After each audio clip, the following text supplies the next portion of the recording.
I think this is working. We're just looking like tools otherwise. I don't know. Go live now. So are we live?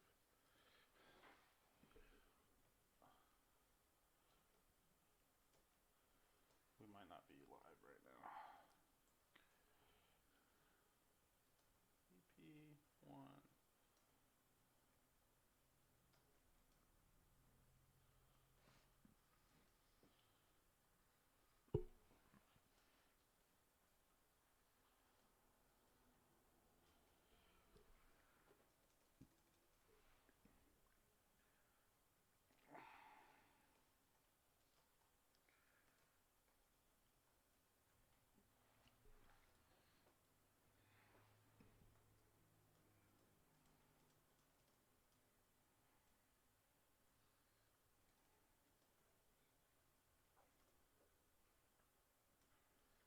What kind of business closes at 9 o'clock?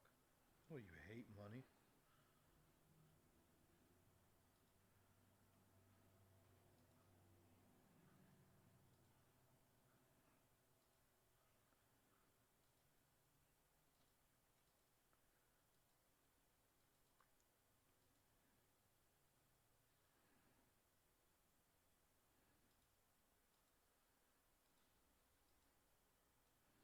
Why does it think we're gaming? I don't get that. I'm gaming a little bit. Okay. Are we playing? Is this going? Oh no, it's looking at you right now. Or it was. I'm gaming a little bit.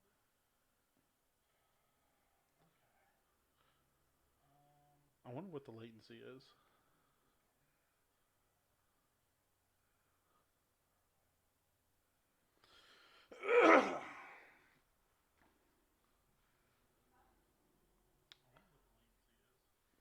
Oh, jeez. Okay, so can we go to graphics? No graphics. Dashboard. Comments. Can we comment? Okay, go live.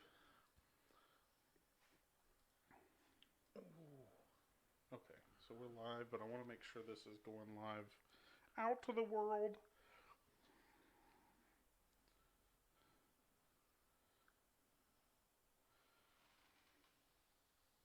Oh God, there's a notification on the Facebook page.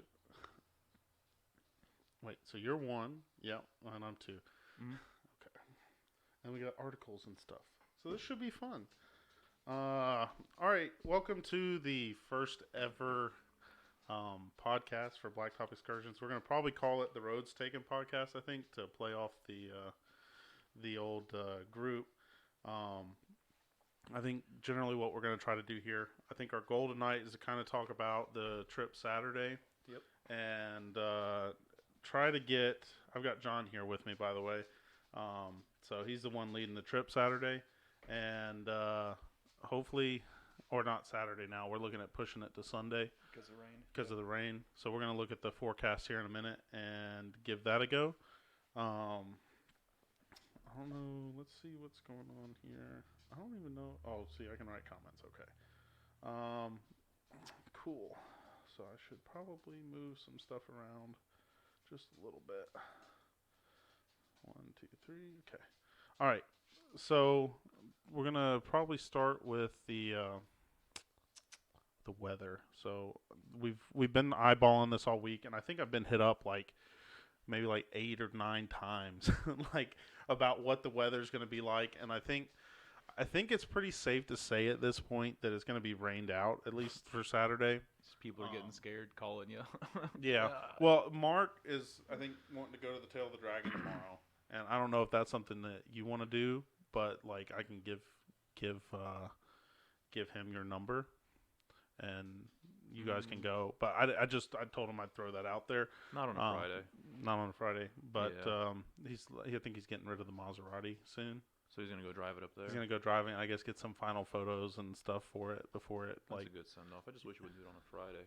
Yeah, I mean, but with Saturday and then No, it just gets worse progressively until Sunday night. yeah, no, I mean the weather's just nasty. But let's take a look at that real quick. So I've been checking this like every 2 hours. Like it's been like an addiction. No, no. Oh wait, no, that's Thursday. Hang on a second. Saturday. Here we are. Okay, so it's looking like.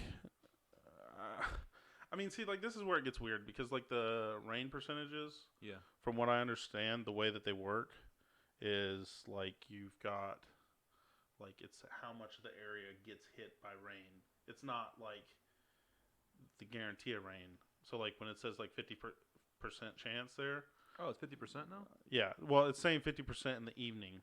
I'm just saying this is an Oh. example.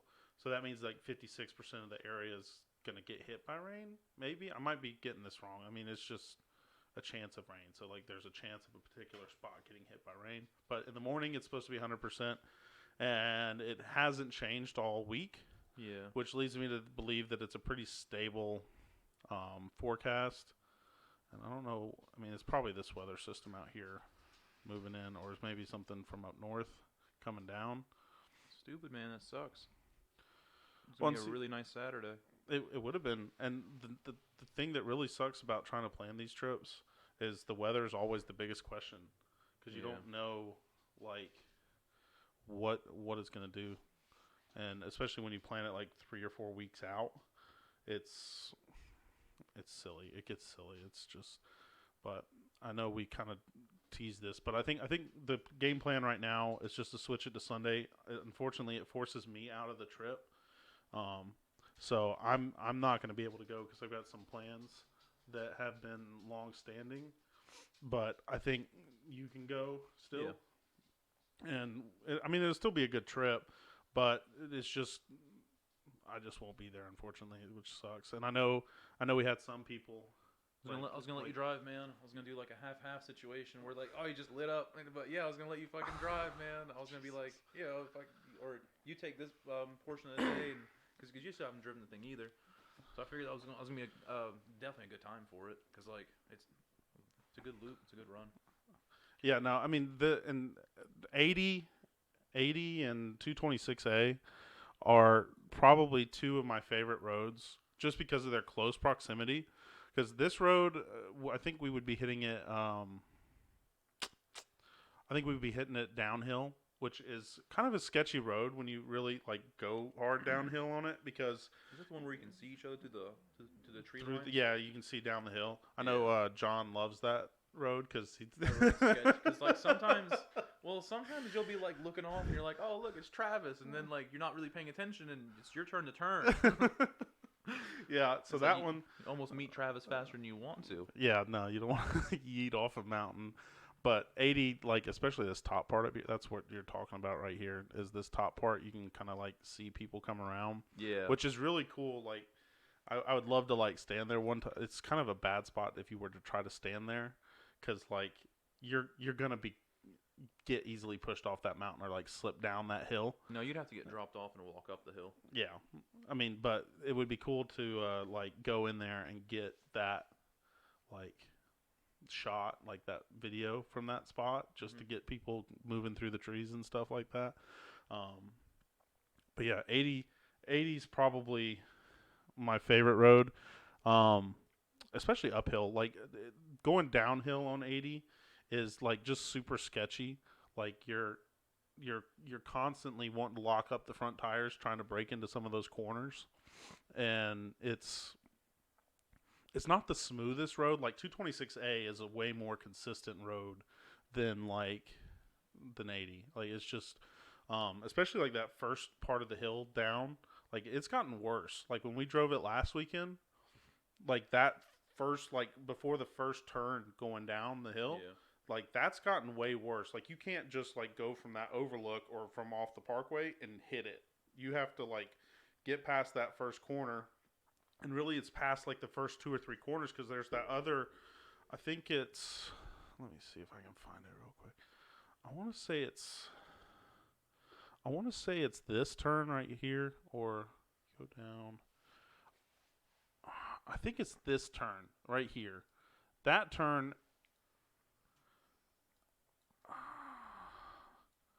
Yeah, I think. It's hard to say. Like when you're looking at it in Google Maps, yeah, this is it. So like this going into this turn, like it looks, and then like right one of these turns, it's like, and I don't think you can see it really good on Google Maps, but like it'll literally throw you into the other lane. Like it's so you really like. I don't like going like super hard on 80 until I get past the first few corners because it's just like I don't want to like you don't want to wreck on that first bit going downhill. And all this in here is pretty intense. Like it's constant like on the brakes, off the brakes, hit a little bit of gas and back on the brakes, and it's like it's a lot of transition between going and stopping. I mean it's a lot of fun. I enjoy it, but the uphill run on this if you can not hit traffic is so great.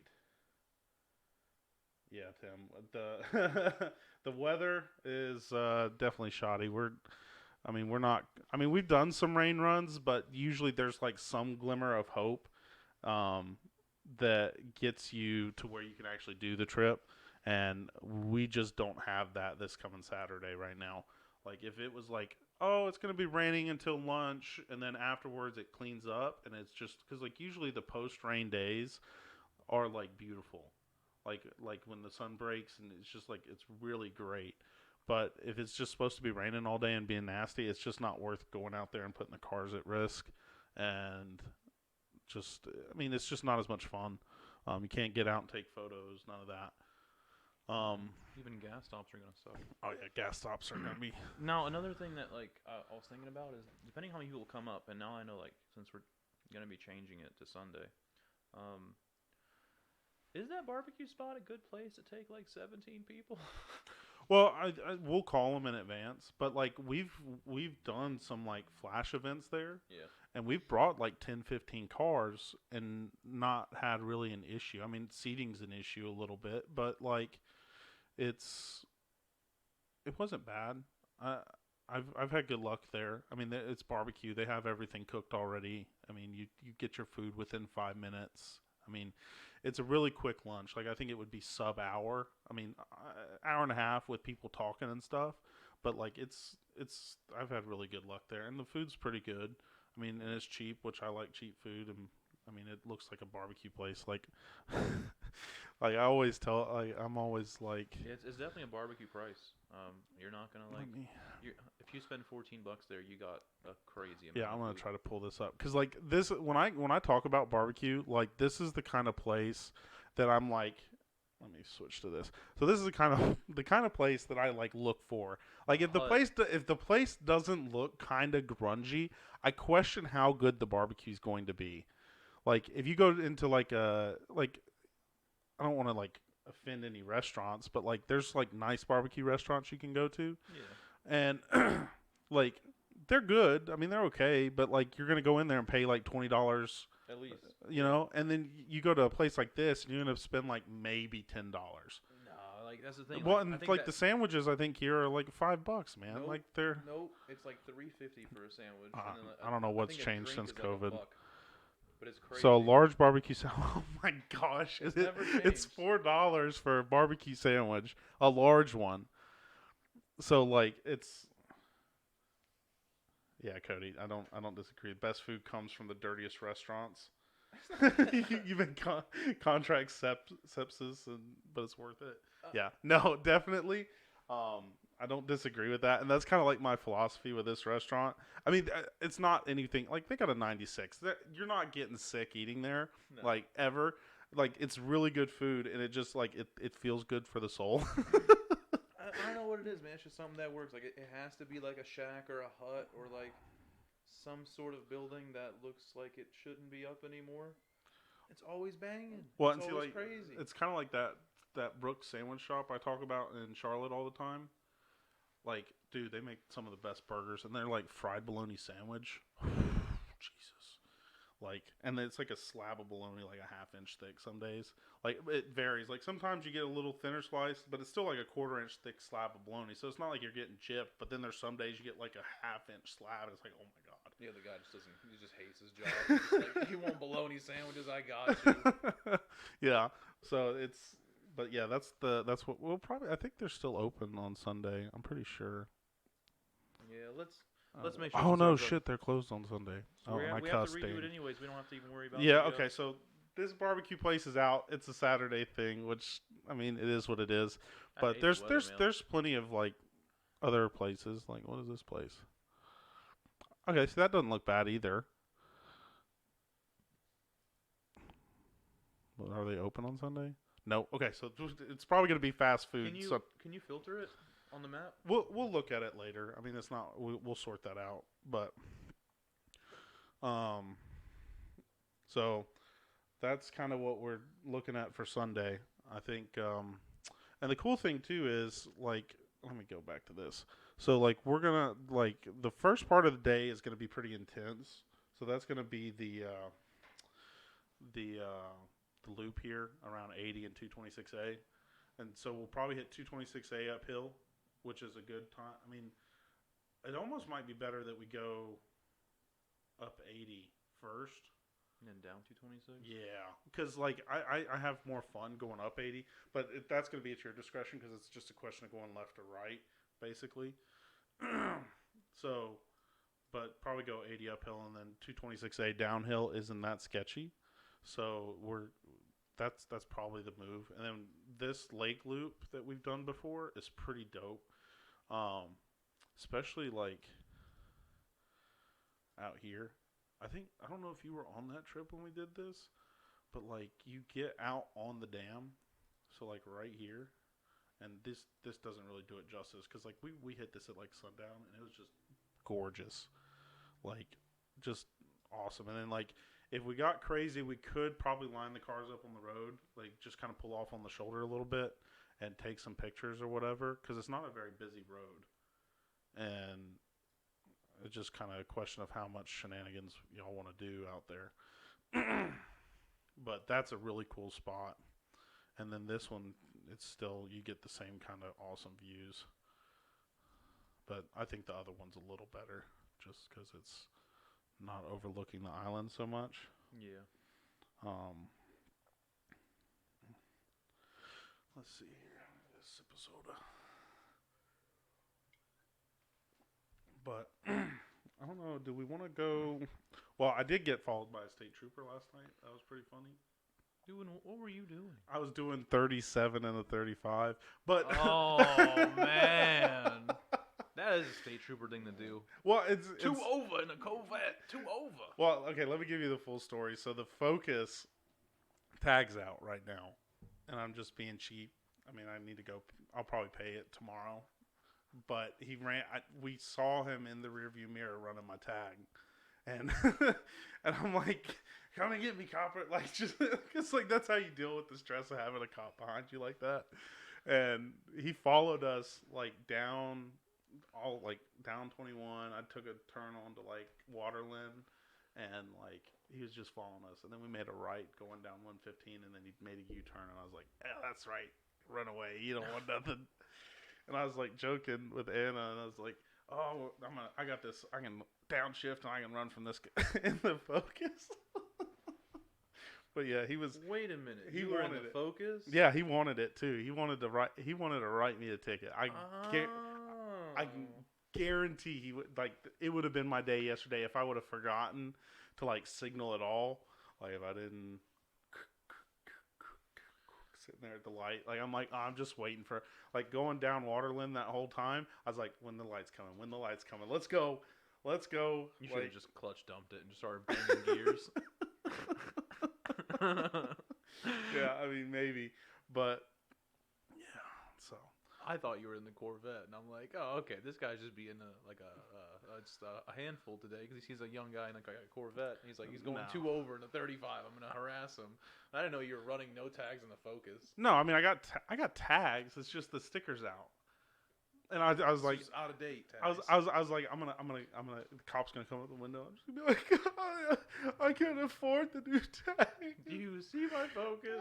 I've been out of work. I mean, like, just like sob story it up so we don't write a ticket. Like,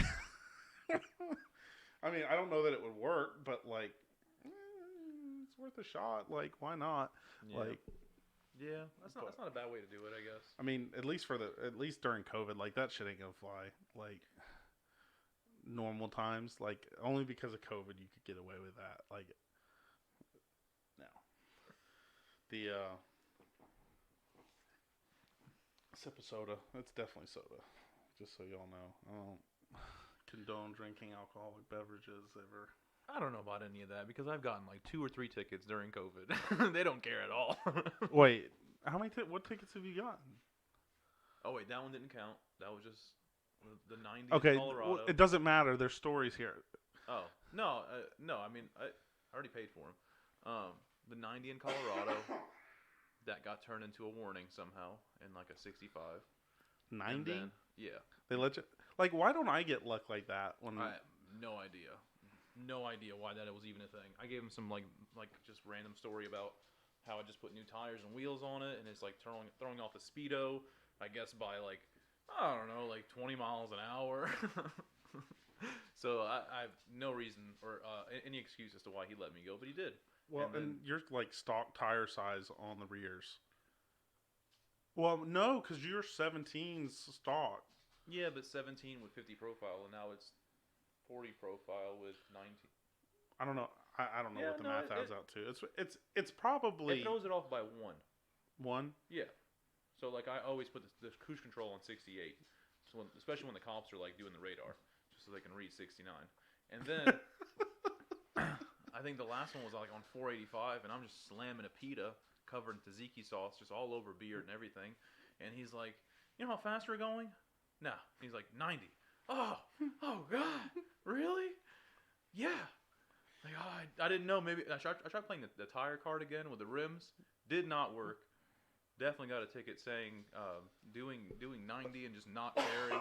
Something along the lines of that. Glad it wasn't reckless, but that also became nothing. You just got to pay a lawyer. So he wrote you for reckless, I think so. and then what'd they write it down to? Improper equipment? Nice. Well, not nice. It was like $670. Yeah, but the improper equipment, that's the same ticket that when I was alleged to be speeding on the Outer Banks, Oh, yeah. that it was I was Don't do supposedly pulls on the going 19 over on the Outer Banks, Nice. and they made me take like a driver safety course, Right. an 8-hour course, and they said that they're probably going to want that because of how fast you were going, which, if you don't know, the Outer Banks is kind of silly for the speed limits, and they switch back like every mile. Like, I mean, you were out there, you Not know. that silly. Pretty easy to read them. Well, I mean, yeah, You were but just like, doing a pull. well, no. That was like I did a pull out of the light, kind of getting it. I was in the speed Alright. limit, kind of, and then he pulled out and followed me. But like where it was switching, my GPS said it was still 45, and it was a 35. I thought it switched back, especially with the way the cop was riding my butt. I was like, I thought it switched, and you were just riding my butt, and I was following the minivan, and I was following the minivan like normal following distance, and the minivan was just moving. Minivan didn't make noises, though. Yeah, that's the key. You make noises, you get ticket. Yeah, That's okay. but yeah, so the improper equipment's nice because you get no points on your insurance, and that's really where it's like saving. The nice thing is you can do it every 18 months. Improper? Yeah. Oh shoot! You can just keep getting them. I'm going to get another one. I'm going to send it. Well, I think Well, you can't really send it. Like, the most you Well, can no, do I is think- 20 over. yeah, I think Dylan got 2 or 3 in 3 months, and he still won't use Waze. Like, that's the silliest thing to me. Like, Just keeps running wild. yeah, he got like 3 tickets in 3 months, and the third one they were like, "Nah, we're not gonna let you write that down anymore. You're paying that ticket." Like, so he kind of got his luck ran out, you know. How much of it... How can I actually get improper equipment? Like, if I build my own car, can that even be, like, easier to do? Or what is improper equipment? I don't How know. does this keep getting me out of things is what I want to know. I don't know. I think it's a good law or like a good statute that they can write tickets down. It's a Improper higher equipment. Wait. I think I know what it is because like I've heard something else. The lawyers, when they go to fight your cases like this, they always ask the cops if they've calibrated their radar guns and radar devices, and if they haven't properly calibrated everything, improper equipment. That could be it, except for the cop paced me on the Outer Banks, so it wasn't an equipment issue, unless they count their speedos as an equipment. Everything's out of regs. So I mean, it could be like I think it's more for like what you're talking about with the tire size being off. Mm-hmm. I think it's more for stuff like that. I'd have to look up the statute. That might be not a bad idea. Let's see here. So I keep getting that one, but all I have to do to get that one is pay money to get that one. So you got to pay for that special order, and then everything seems to be fine Okay, so let's see this. so far. So improper equipment, it's a lesser offense to a traffic ticket. It's a non-moving violation. No insurance points. Often at the discretion of the attorney, district attorney, to allow a ticket. So I think it looks like. I like how they just have a picture of a confused blonde. That's what they put up. Oh my goodness. Yeah, that's great. I didn't know anything. I didn't know. I didn't I know, have no officer. Let's see. I've tried that before. So too. That does not faulty work. equipment. So like mechanical issues. Improper equipment. Yeah, so it looks like it's mostly to just allow for a reduction in the ticket. So I think that's all it is. Like I don't think there's anything more to it. I think you only get down with like 20 over. I think if you start pushing it. Well, 20 overs reckless. I mean, Which is something that like yeah. I know a lot of people give Virginia a lot of heat for like the reckless tickets. Yeah. But like the reckless driving, North Carolina has the same statute. They just don't have it limited at 80. So if it's a 70-mile-an-hour zone, you get to go 90 before you get that reckless ticket. I'm pretty sure. I looked up the statutes. It's been a year or two since I looked it up, but it seems like North Carolina is just a hair more lenient when it comes to traffic tickets than Virginia is. And I mean, it's pretty good. I mean, it's not as good as what Kentucky sounds like right now. I mean, like it sounds like they're kind of just like I'm gonna get into an accident in Kentucky. That's too much. That's a lot. That's a lot of freedom. I mean, it's. I'm a claim a vehicle. I'm gonna make a claim on. That's how you get out of your Mustang. You go to Kentucky.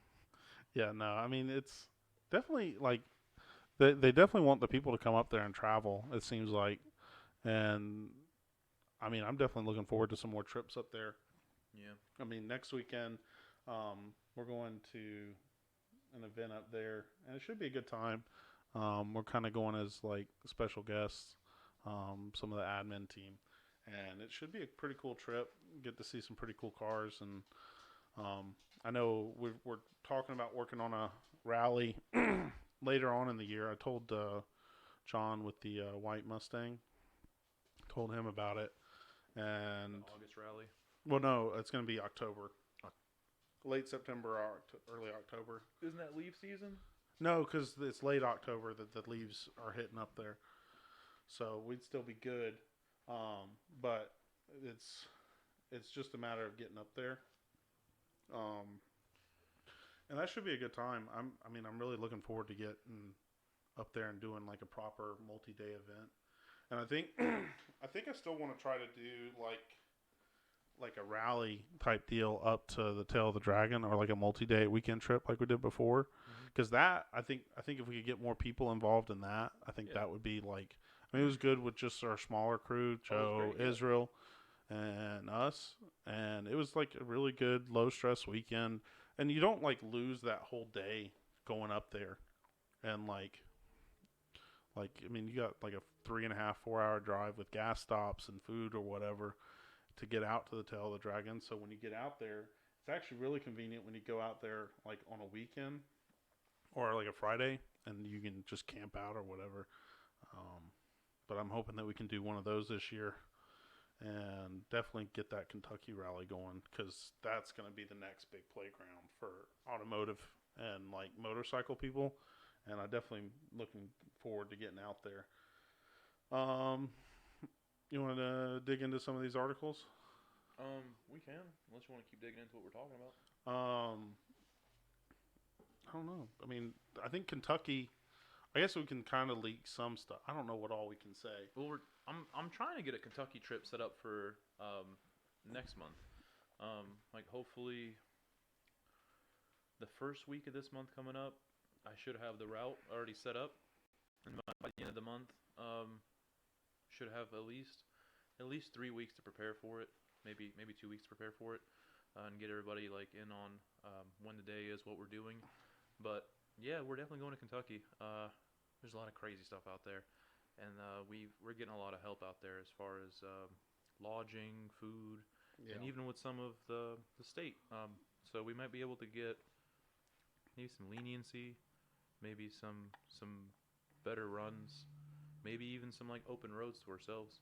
Yeah. Um, That's honestly the most exciting thing for me is the possibility that on like a multi-day rally that there's like a public road, hill climb type road that gets closed down for an event, or like they've got like possible airports oh, it that should. we can run at, and like I mean there's just a lot of opportunities out there that they're willing to work with like tourists, not in the same like you really have to go down to Georgia, I think, to get to the same level of like at least activities that you can do. Like, because you got Road Atlanta, you got some airports that are like half-mile dragways, like North Carolina, Virginia, and I want to even say I'm not too knowledgeable on the Tennessee side of things, but like it's definitely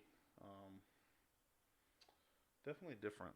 So Yeah, a lot more freedom. It should be good. That's why I'm gonna try to really dive headfirst into it. Try to see if I can get a good local to take me around to some of the best roads they have, and really get the route planned from there.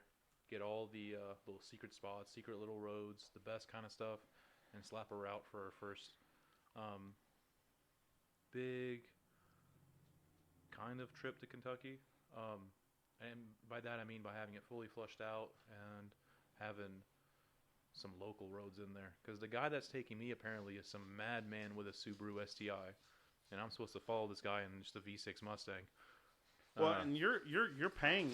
Oh goodness, we got dogs moving. So you're gonna end up paying the guy with the Subaru Yeah, to like run you around. I'm paying a guy $100 to try to kill me in some back road. It's gonna be great, I think. Lila, go on. Oh, I did want to talk to you Go on. about, just to make sure that we have the entire route, Yeah. and all the crazy roads that I am going through. Can we set something up on my phone to track everything? We might be able to figure something out like on that front. I've got to do some research and see what's out there for that. Yeah, because that's my Um, idea. Like, have 100%. Like, there's no chance of missing any type of road at all, It's or just whatever like a- turns is. Just have the full GPS run of the Yeah. entire day. And I mean, obviously we can modify some of it, and if you like have offline maps Mhm. set up, you can kind of like switch that up and like just take pictures or screenshots of the roads you turn onto, Mhm. and just kind of do that as you go. Yeah. That's a possibility.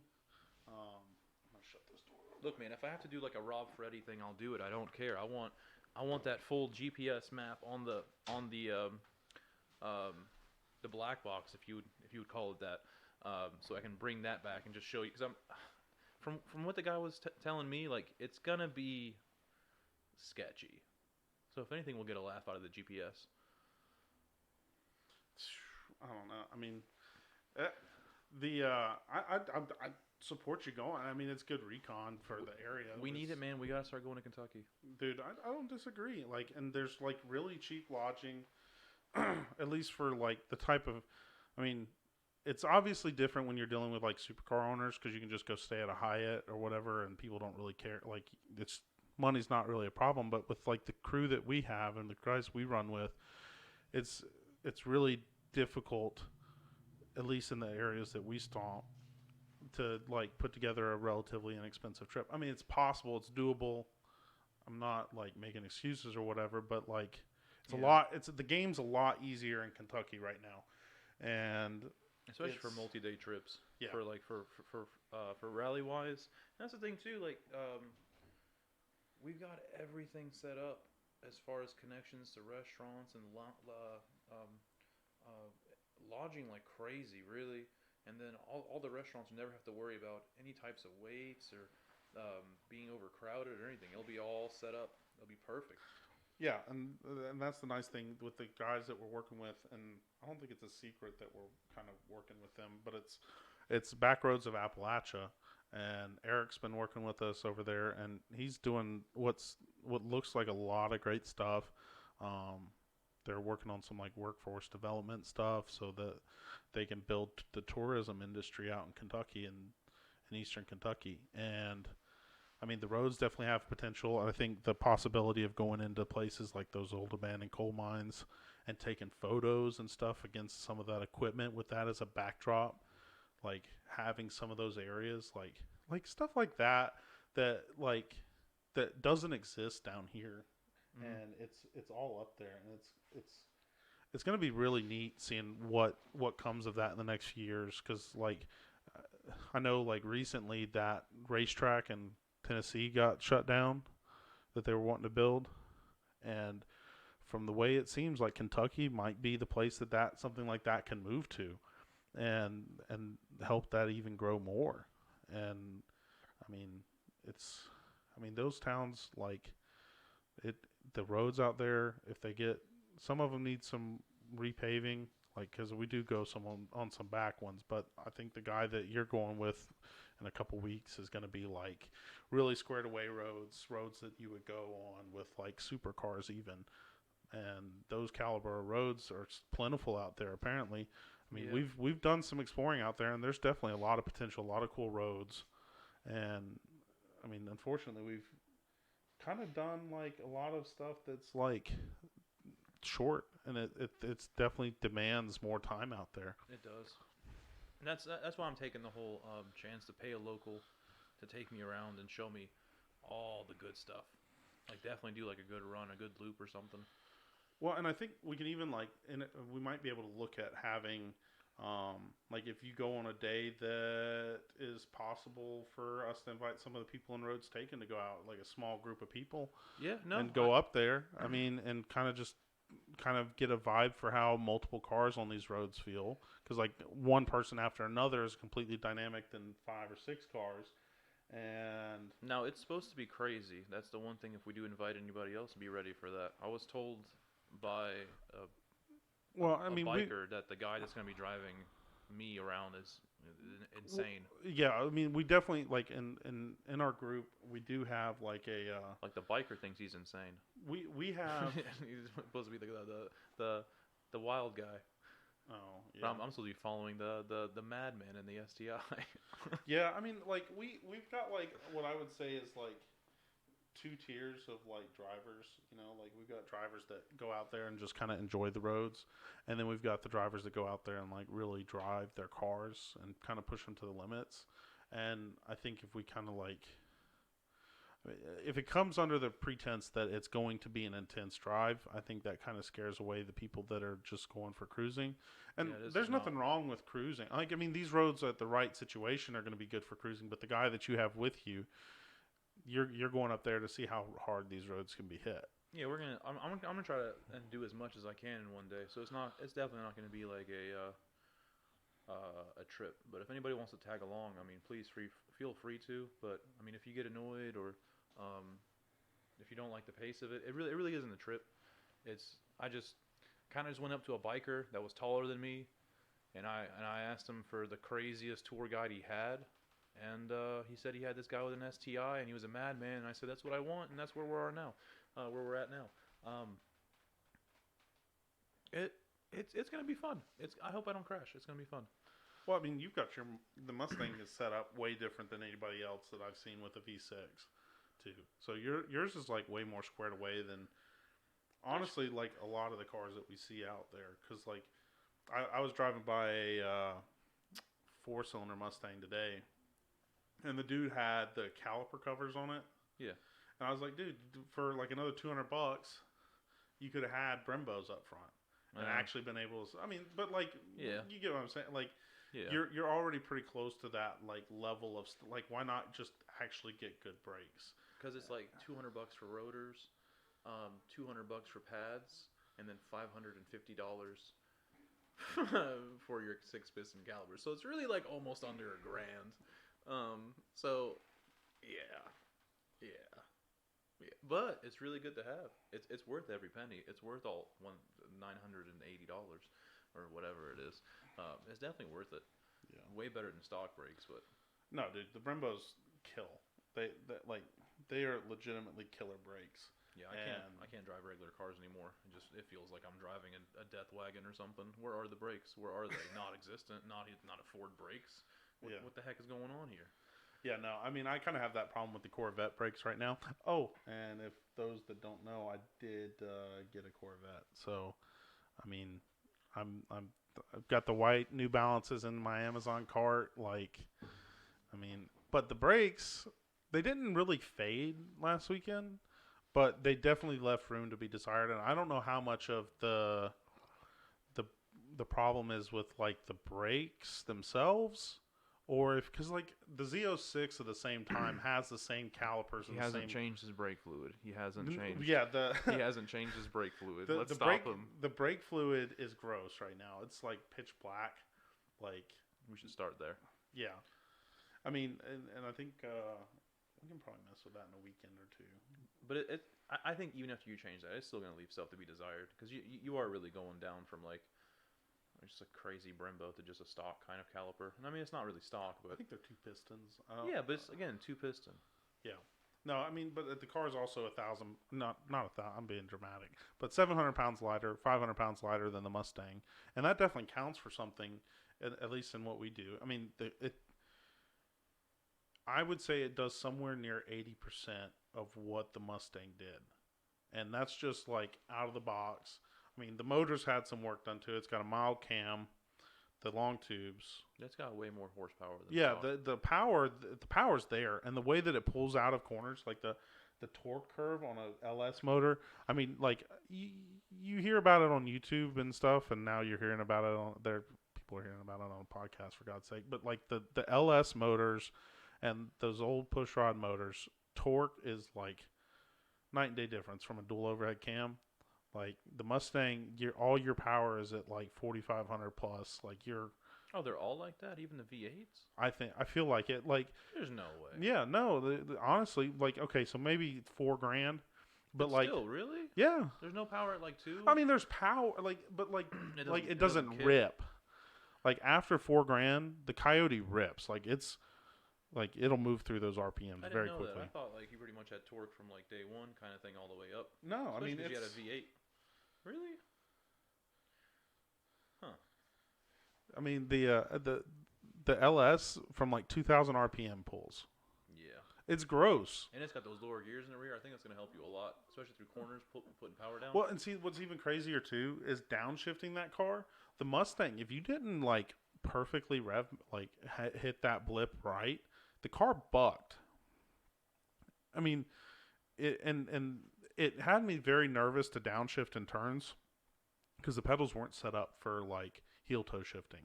Yeah. Like you're not gonna rock your foot over.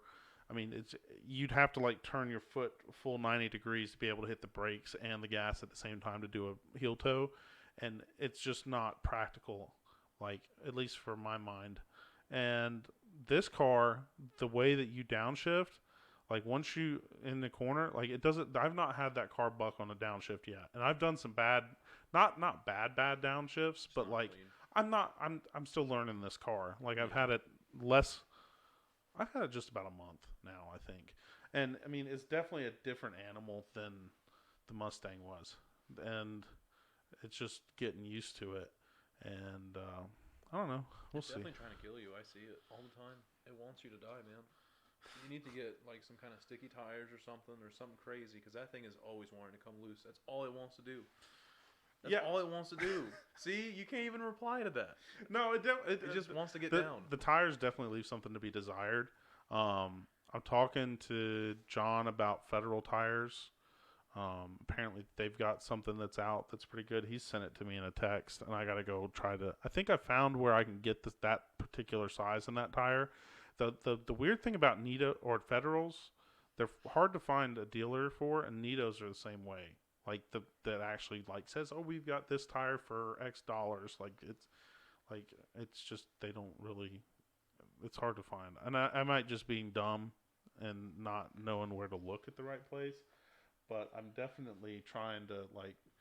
But I've also got to hook up on some Goodyear tires and that is very tempting because I can get like a set of Goodyears for this car for like $600-700, and it's a 200 tread wear tire, so it's going to be just shy of like a track wear tire. Like a track wear, you're looking at 100Y, like 100 tread wear, and that's like those R888s that are on Israel's Focus.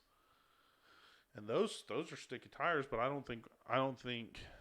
think there was a point made that like those won't really heat up properly on the road. I mean, like the way we drive, maybe, probably in the summertime, they probably heat up enough. Everybody starts going left to right before we hit the curves. Yeah, but like I don't need that crazy of a tire, but I definitely need something that's like because I think what's on there is like a 400 or a 500 tread wear, and that it's just like a skating rink. I mean, it corners good. The Continentals are only 300 tread wear, 300, 320, something like that. 340. 340. I was looking at, yeah, but like the thing about the extreme contacts that I love is that like when you're stopping, I've never had my front tires lock up on the contacts. Have you? Have you locked up your fronts? Yes. Oh shit. Well, okay, Hail so maybe the you dragon. just. But okay, so but like it's never for me. It's never, and maybe it's just a difference in the weight transfer from like the V8 to the V6. So maybe there's something to do with that, with the way that the car stops. Oh no, I was getting it, man. I almost died. But Yeah. I mean, like, but like I've never been in a situation with the Hawk pads and the Continentals that I was like, I don't have enough room to stop, or had the brakes lock up on me. Because like with the Firehawks that I had, 80 was a scary road because it would lock up when you get down the hill, that first hill, and it starts getting into the real tight switchbacks. Mm-hmm. That I'm wanting to like lock up front tires every time I go into braking, and you just have to slow down because you can't do that. You're gonna blow through a corner and run into somebody. So yeah, it's really different like doing that, and I don't know. I mean, the contacts, I've fallen in love with them, but I almost wish they had something that was a little stickier, maybe like a 200, 220 treadwear tire. But these Goodyears are going to be a 200, and they're supercar tires. They're like the Goodyear supercars or something like that. I don't remember exactly what they're called. But they should be very sticky. Like, I mean, that's really what I want, and I'm not going to be putting a ton of miles on the car. So having a tire that's going to last 12,000 miles isn't the end of the world, especially for $600. Like the contacts cost me $1,200, so I can get 2 sets of Goodyears and get the same amount of miles for the same amount of money. Like, and have stickier tires. Yeah, I mean, I don't see the downside right now. The downside is that I bought tires already, and you didn't tell me about your hookup until I bought tires. But that's fine. That's fine. It's fine. It's fine. I thought we've talked about this before. I thought. I'm fine. You sure you're fine? I'm fine. I could have had stickier tires. I'm fine. Could have had more for less. No, I mean, I'm pretty sure we talked about it because like it was kind of more. Maybe it was more in passing because like Colby, he works for Goodyear. Yeah. I mean. Oh yeah. How? Yeah. No. But like I don't know. I mean, it's. I kind of want like. I kind of want to try other tires because I don't want to get like stuck in doing like I it's something in like the car world that I really don't like is that like myopic like I have to get this brand because it's good, and I kind of feel like I've kind of gotten in that rut with the contacts, the extreme contacts, Continentals. Like on Gran Turismo, all my cars are called Continental cars. Like I kind of fanboyed out because I found a tire that I actually like had some faith in. Which is not the worst thing in the world, but like I kind of hate that like in the car world, like you're either a Mustang guy or you're a Corvette guy or you're a Z guy. Like, are you breaking up with a set of tires right now? Yeah. Is that what's happening? Are you ending this relationship? No, I mean odds are I'm gonna have some extreme contacts in the future. Like they're good tires. I can't take it anymore, Conti. I can't. I gotta leave. I mean, I get it, man. It's fine. We'll miss you. I mean, you're on 275 all the way around, right? Yeah. Yeah. No, I think once I get new ones, I may do that. Just go that route and hit up that connection and just get some cheaper tires because I don't know. I don't really see the point in paying more for anything when you can get something that's just as good and reputable for less money, it's just go that route. Yeah. And just so far, this has kind of been like the only tire that I've kind of wanted to buy, just for the money wise. I can get in for about $1,100 and have 4 275s installed, and just, I mean, it's got great grip. I can do. I don't know what those 200 wear are gonna be like, because I can drive these through gravel, road debris, all kinds of stuff, and they don't get torn up at all. Shoot, I've jumped sidewalks with them. They don't even pop or anything. They're crazy. Potholes. These things are strong. Are those Michelin supercars gonna be as crazy? Can I get them in the 40? The sizing I think is pretty standard. Like I think Oh, I was so it's looking not- at I was looking at it for the Mustang before I sold it, Mhm. and like yeah, you can get, but like so that kind of actually makes me think of this. So you know how like I sold my car and now we're trying to talk Joe into selling the Mustang. Mhm. Like it's that the car market right now is stupid. Mhm. Like we were looking at like my car for the last year and a half. Like I mean, I was like thinking like, hey, if I could switch cars or do something different, could I do it or what could I do? And for the last year and a half,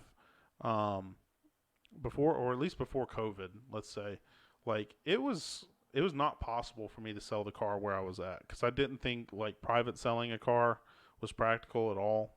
Mhm. And then like every time you go into like every time I went to a dealership and got a trade-in value, like they'd offer me like 15 grand for the car, which is like grossly undervalued for what that thing is. And right now, I would say like for most people, if you're like underwater on your loan, Yeah, get out. like get out right now. Yeah. Like people are paying a stupid amount of money for cars, and like right now Joe could get out of his car and step into an RCF without being underwater. Yeah, he could. Or was it the RCF or ICF? What was it that y'all were looking at? I think he's more into the RCFs. He still wants to have that coupe situation, but yeah, no, the market's really good right now to the point where he could probably, yeah, he could get out of that loan 100% scot free, and then get a brand new car if he wanted to. Just go out and pick something else out. And I kind of just heard here and there, and then I started talking to him about it, and he went and looked, and yeah, I mean, I wasn't wrong. Like, his car's worth more than what he paid. And the only reason why really he's getting more out of it is because he didn't pay full price for his car. He got a really great deal on that car. I don't know if that's going to be the same situation for everybody. Yeah. But No, the deal he got on the Mustang was gross. Gross. I don't like how Ford let that go off that lot for that price is disgusting to me. Because like I'll say what I paid for my car for the Mustang but I'm not gonna say what Joe paid. I'll say what Joe paid. I don't care. I'll fight him in the streets. Joe paid what a fucking what a base GT costs. Yeah, so like I paid. It's crazy. I paid 32 for my car in 2017, and the he paid less than that for his, and his is a 2019. Like it's a new car. Mm-hmm. 2 years later, 2 model years later, that he paid a good chunk less. With stripes, performance pack, and a wing. Yeah, I mean it's a base interior GT, but like for what we do, who cares? Do you need the infotainment system? Is Joe it nice? does. Joe wants it. He wants it. But you can find those all pull apart. Like, He says he's gonna buy a whole new car. well, I mean, hey, like, I mean, I think it'd be good to have like some diversity too in our admin team because we got the STIs covered more or less, and then like. You've got the Mustang. Eli's got the Mustang now. I've got the Vet. No. I mean, it's good to start seeing like more because like it kind of felt like for the longest time that we were just the Mustang group, and like it was like, oh hey, we got something that's not a Mustang or a Subaru this week, like, and I think now like there's the potential for like I really hope to start seeing more Porsches come out, and like start getting into some like crazier cars. I'd love to see some more Z's come out because I don't see enough of them. Like usually we just have Jim or Mm-hmm. but usually he's just coming out, and I mean that's the only one we really get to see. And then Alan's son, he's got that Z, and I mean I haven't really gotten to get behind either of them on any of the trips because I'm usually leading or like I don't know where in the pack, but it just hasn't like lucked out that I've run against those cars. And I love like getting in these roads and actually like driving around other cars that aren't like yours, because like like I know how a Mustang handles. I don't need to be in a group of 20 Mustangs to like. I want to see how it stacks up against like the Velosters. Like I love seeing those come out because they're always everybody that has one of those is like a crazy driver. Yeah, and they're not even good yet. They have a better model coming out. Yeah, that's actually in that article that we got. Oh, it that is? we can look at. Nice. But I mean, it's the Velocers are wild, and I mean, like that's what I love about Blacktop because we're not like stuck with one car, and I know like it's easy to get like a big group of like Mustangs together. If we say like, oh, we're doing a Mustang run this week, like we can get a bunch of Mustangs to come out, but that's like generally uninteresting to me. Yeah. Like I don't. think we're definitely pulling different people because we're not really pulling a type of car club. It's just like a It's more of a mindset. yeah. It's more like, hey, come out and come do like, or just like it's this type of mindset that gets together for like blacktop trips. It isn't really like this type of car group. Yeah. And the only reason why like we have like a pattern is I don't know what the worlds did, but like I got a Mustang out of nowhere. Yeah. And like next thing I know, there's 4 Mustangs plus like other people that come out with us with more Mustangs, and it's just man, there's so many of them. But as far as like a group goes, like I'd say we've had groups of like minis and definitely groups of Velocers, like more of the smaller cars and like the Subaru gang. Well, it's cars that are really meant for mountain driving. Yeah, and that's what you start to see is. Unless you see a guy that just found out about a blacktop trip on Facebook, he's like, "Oh, local events going on," and just like finds this out and goes and rents an Altima and shows up. You remember that guy, or was it a Jetta? He showed up in like a Enterprise Jetta, and he's like, "Man, you guys drive crazy. The brakes are failing on this rental car." And I'm like, "Yeah, of course they were. What do you mean a rental car? Like this is just a regular car, man. I just heard about this trip. I figured I'd come cruise with you guys, and it was a lot crazier than I thought." But yeah, I don't know. I mean, I think I like that. Like that's what I always kind of like is just when we get the random cars. Like that's more interesting to me because, like I said, it's just like I don't like getting stuck in that group identity. Like I love the Mustang people because they're really big crap talkers, like huge. Like if you were to post your car in some of these forums, you would get roasted. Like why are you putting rims? Why are you tuning a V6 Mustang that's an automatic? They're gonna hate what happens. I guess they would hate the bill. I guess. Well, but see, like I think you get respect points back when you talk about what you're doing next. I guess. I'm not really even worried about like the Mustang guys. I'm trying to walk Hellcats. I don't give a crap about Mustangs. Like you can go suck a Mustang. I don't even want this stupid car. I just have it and I have money to make it better.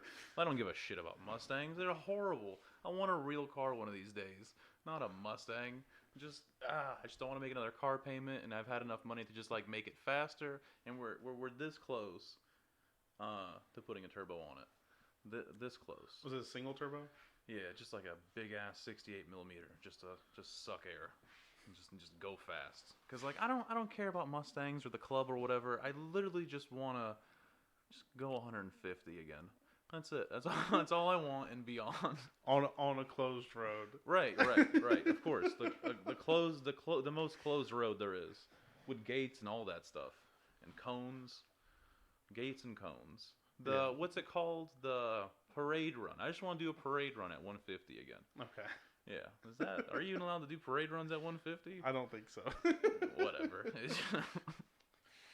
Yeah, no, I don't think that's allowed. But yeah, no, I mean that's like the whole goal behind this is just to have, because I mean at the end of the day, it's all just like 4 wheels on a chassis, and the only thing that really changes is making that chassis like smaller and lighter and adding more horsepower to it. So I mean the Mustang for now is fine. It gets it, sorta now. Yeah. First gear is kind of scary through like what's it called, hairpins, but that's if you hold the gas down. That's the other thing about having a V6 Mustang. It's great, and you just stop caring about how the rules work, and you just hold the gas down through every gear you want through any corner. You just hold on. But man, I'm terrified to get this turbo. It's gonna be so scary. Yeah, I think you're going to be getting into the silly power ranges at that point. It's going to be a lot. I think it's like 507 or well, I'm just saying like random horsepower numbers like everybody else does about whatever they're doing, but it's supposed to be like 450 to the wheels at the end of the day. I think that should be more than enough. I actually didn't really want that much. I was really happy with like something like 4 to the wheels, or maybe like the high 3s, but Well, I mean, I'm just buying the whole kit. I don't care. I'm putting it on there. That's the lowest amount I when can you're get. when you're talking like high threes, like if you're talking 400 to 375, you're talking stock GT horsepower. Yeah, that's Yeah. really all I want is like the same. I'm not taking another car payment out. I'm not doing another, get a loan and refinance and then this and that. I'm just gonna throw money at it until it's fast. And that's just it. That's just what we're gonna do. It's just we're already down this road. I've built like pretty much the whole suspension.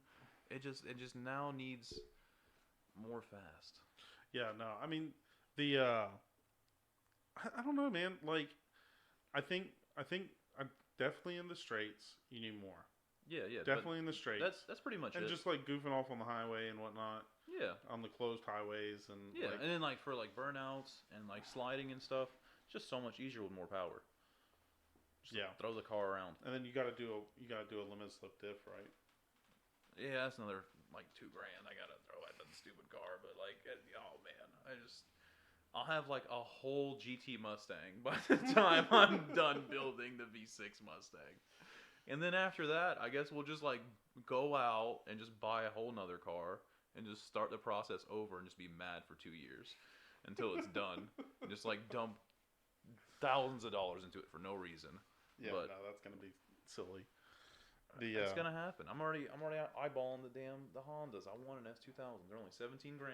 I know that sounds like a lot of money, but I paid $15,000 for a V6 Mustang. So fight that logic. I'll pay $17,000 for a V6 Honda from the early 2000s. Ah, God, why? And then just put a bunch of money into that and just see how fast it goes. Supposedly they go pretty fast with like 400 horsepower. No, I think they're definitely quick cars. Like, Yeah. I mean, the guy that owns Crimson Simulation, he used to have an S2000, and that car he tracked it when he was, I think he lived in California. Was it a turbo though? I think so. Damn. But it had a hard top on it, big wing, like ground effects, like properly like set up, and that was a slick car. Like and I'm like not a big Honda guy, but like that. Neither, dude. I hate it. I think it's stupid. I have a Honda lawnmower and a power washer, but like they're garbage and they sound horrible. And apparently it doesn't even feel like a real car. But you know what? It gets it. And I like going fast and being scared. So like I'm gonna buy it and I'm gonna make it crazy. I don't care that I'm gonna hate it or like talk smack to or any of that. I'm probably gonna talk smack on myself because I bought a Honda. But like it's gonna get it. It's either that or like buy a Porsche and just do nothing to it and just the Porsche would be cool. Yeah, it would be, like, but I just it wouldn't be as fast. I don't think at the end of the day. No, I mean, I think in the twisties it would be on par. Yeah, no problem. And then if you got a 6-cylinder, there's still the possibility of turboing it.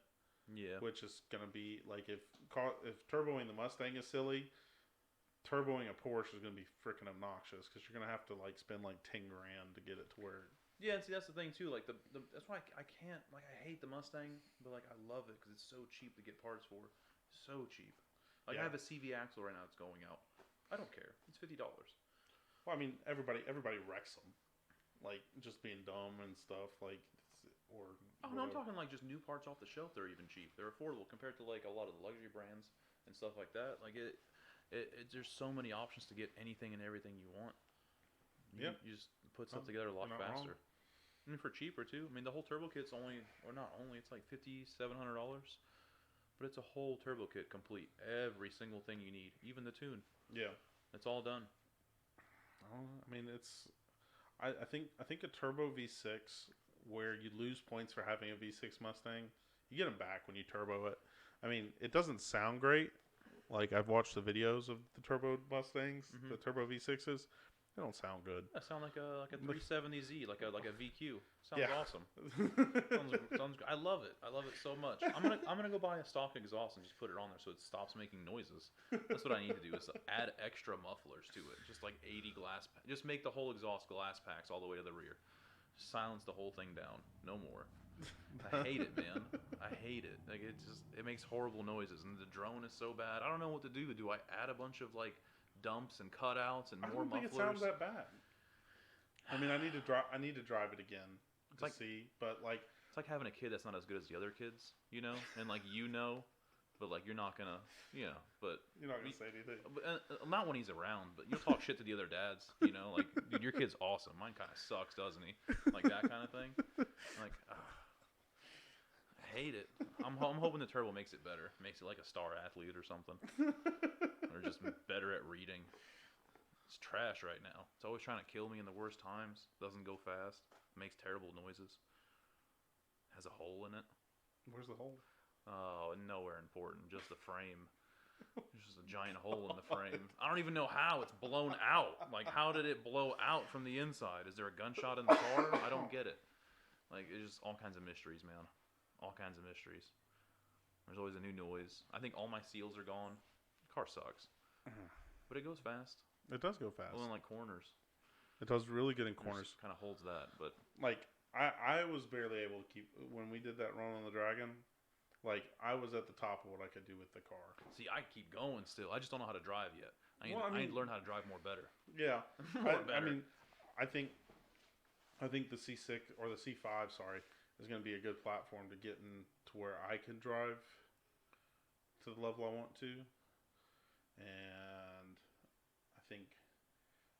I mean, like, if you get crazy again and gut the car again, or, like, start getting on the weight-saving game, I know. I think that's going to be a silly car. And it could be one, like that Miata we saw at Togue? Mm-hmm. Well, he's going to be up there at that event next weekend. Oh, the hill climb event? Yeah, that's same cool. Miata's going to be there. I don't know if it's going to be the same guy. I don't know how, like, some people use the car but don't own it or whatever. Mm-hmm. But, I think that car's up there. But, like, if you get crazy and want to do the Mustang in a setup like that, that could be pretty dope. You just start cutting pieces off of it. Yeah, just no more. Just make it look like a GT4 Mustang. Just take a bunch of crap. Or Route 4 Mustang or whatever. Knock out the windows. That's heavy. Yeah. Unfortunately, that's probably what's going to be like. That car's going to get paid off, and like I can't ever really resell it, man. I can't. So it just has to be like a project car for the rest of its life, which I guess is fine. I don't know. It's probably happy with that, but like I just can't resell it. Like it's not even worth what I have in it. So there's no point in doing that. I'm not taking it back apart and selling it piece by piece. And you can beat the crap out of the 3.7 on its own. Yeah. Without turbos and everything. I mean, even with the turbos, it's probably still going to be a long-lasting motor because you're not talking about putting crazy power through it. If you're starting to get into like 600s, that's going to get silly. But no, man, at the crank, it's already going to be over 500 horsepower. I already really don't want that because like I really enjoy having my foot down through corners, which you're not supposed to. But I enjoy doing that. Yeah, because it lets me build that like $3,000 of RPM the whole time. I'm kind of just steady idling through it, or like the few extra RPM I need to get into the power band. So I just kind of rock off that, and it doesn't lose traction. I know it for a fact. Yeah, I just hold the gas down, just let it kind of just eat until like $3-4 grand, and then by the time I'm out of the hole, I'm like sitting at like 4,500 and just gone. Well, I mean that the 3.7 does pick up. I mean, I think it's a characteristic of the dual overhead cam motors. When they get up in RPM, they rip. Like they want to move out. And I think that's the same thing. Like a lot of criticism that you see of like the GT350. And God, I wish I could drive one of those cars. Like that's like the pinnacle for me. Like if I could get one of those, or just even drive one for a day. Like, but those cars apparently don't wake up until like 4,500 RPM. But you still, with the 350, you got till 8,250. Yeah, that's like the thing. you're revving to. You got 4,000 RPM to play in, and I think for like a mountain car, when you have that much RPM to play with, I mean, even with you're just talking like 4,000 to 7,000. Yeah, like that's still a good bit of room to play. Sort of, but like it stops making power after 6, so 7's really just to have fun. Yeah, I mean it's just to get you to the next corner. Yeah, that's really all the higher RPMs is for. I mean, it's the thing. I really wish there was like it'd be a lot cooler if that V6 revved a lot higher than it does. Yeah, it'd be a lot neater and actually made a lot more power, but it doesn't. Not yet, at least. So you want to dig down these rabbit holes here? Yeah, we can. You want to do that? So I think we got a couple articles here See, my mouse decides it wants to work. So this is going to be, I think we're going to do a little bit of a hot or not here. Car and driver through this together. It's like cars waiting for it till 21 to 25. Hot or not? Already made it. Now it just has 2 doors. Good job. Is there anything special here? Let's see what it says. Yeah, you're missing 2 doors. So does the, I mean, expect up to 600 horsepower. That's pretty, I wonder what they rev to. I mean, yeah, that's pretty crazy. 600 horsepower at a V6. I mean, that's, oh, no. Okay, so it's a hybrid. Okay, so this is the GTV. So they're going to do a 500 horsepower twin turbo V6 that has an electric motor added to get 600. That's going to be silly. I don't like it. So that looks. Yeah, that's pretty cool. The 2024 Aston Martin. That's probably the coolest Aston Martin they've made. Yeah, I mean, I do like that. What is it? The DB9 or whatever? What's the new one? Yeah, but like, I think we got a picture of one on our Instagram. But that's what I'm saying. Like this is just a Vanquish. Oh, the Vanquish is looking like this. Let's see here. It's crazy. I think we've got. This is okay. Let's see here. I've got this car. That car. Yeah. I'm in love with that car. Yeah, but it's got the 4-liter from the Mercedes in it. Yeah, but that just looks like a Jaguar, and like the other one looks like a crazy hypercar. Dude, this looks way better than a Jaguar. It's like its cousin. Same pond. No sound. Maybe your thing's broke, Eli. Let me see if we got sound.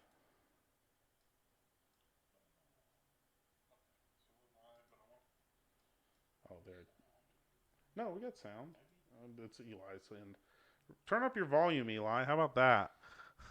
He's so old. He gets confused. But yeah, no, I love that. That car is like. Yeah, it's like a Jaguar. Which is upsetting you. But yeah, I don't like that. I don't like that. I don't like that critique of the car. It's a Jaguar with Camaro paint. All right, get it out of here. I disagree. If we're gonna spend 6 figures, we gotta spend it right. Okay. Audi e-tron electric. I don't care.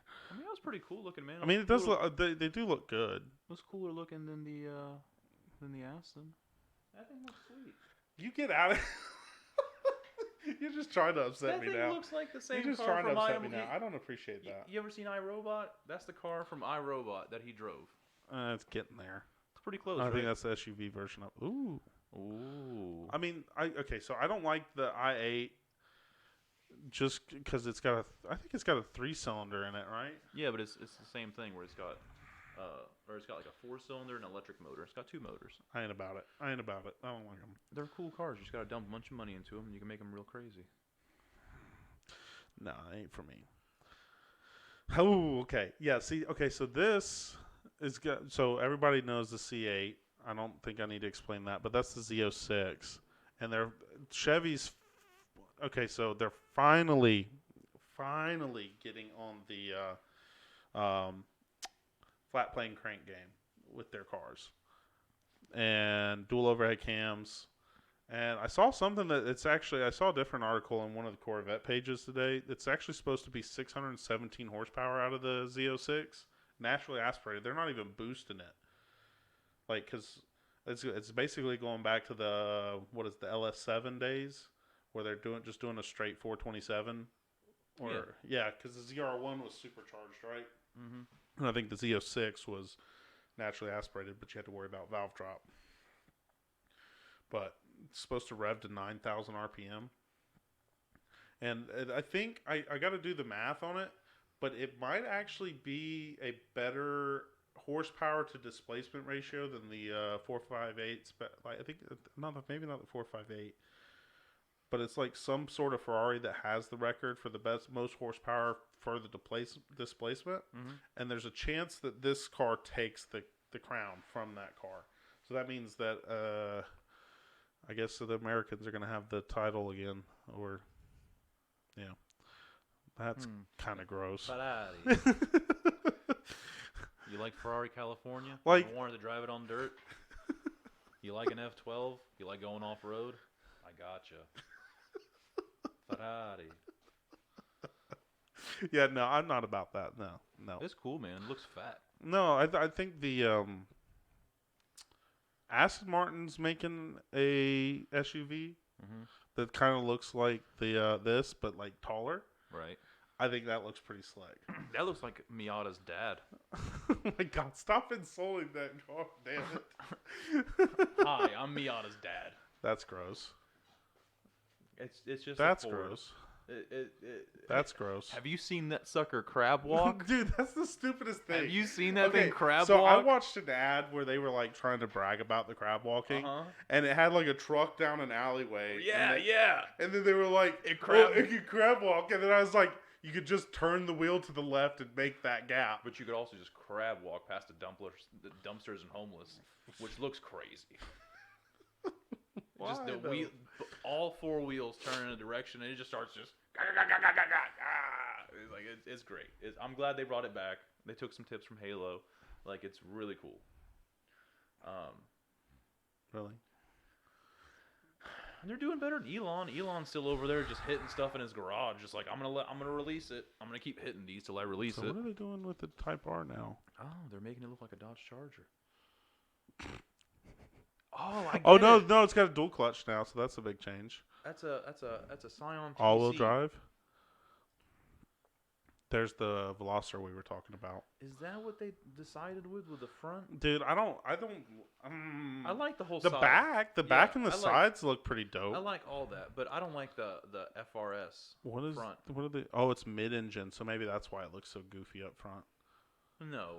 No, look, it says mid-engine. No. The reason why it looks goofy up front That's is 'cause because they- it pays enough. All right. There's ways to get around. Why is the emblem on the grill?